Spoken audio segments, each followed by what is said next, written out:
My name is Alexander Ayodele, 24 years old. I live in Los Angeles, California. Grew up in Stillwater, Minnesota. Born in Dallas, Texas. A brief summary of kind of the troubled uh, life I've had growing up, or troubled childhood I had growing up. My parents were illegal immigrants, both from Nigeria. My dad was deported 2 times. My mom deported 5 times.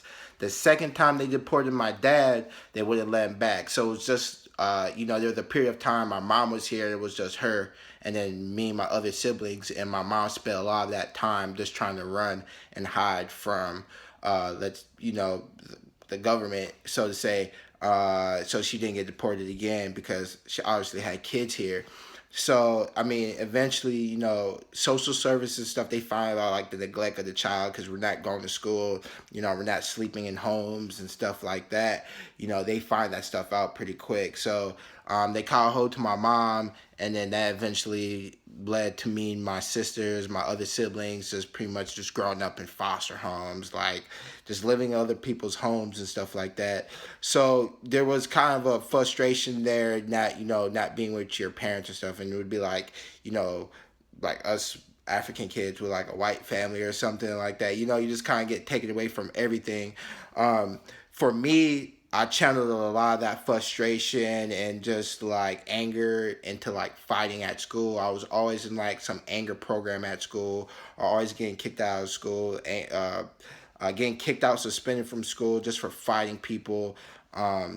Just even hanging out after school sometimes, you would resort to just like smoking and drinking alcohol, just trying to fit in with some people because you really had no, you had no, you didn't know who you were, like I didn't feel like I knew who I was or anything like that. I'm just trying to fit in with these other people, just try to get some, it's like you try to fit in with other people so you can kind of get that family feeling that you never had, you know. Um, so a lot of people kind of liked it, some people didn't, and I realized it just wasn't me. And I think what really made me realize that was the last time, I got in a fight, I punched a kid in the face, and I broke the whole left side of his eye. So they put me in handcuffs at school. They took me away for a little bit, for just a couple hours, but still, it's just like a crazy moment when that type of stuff actually happens to you, because it's just a self-realization moment.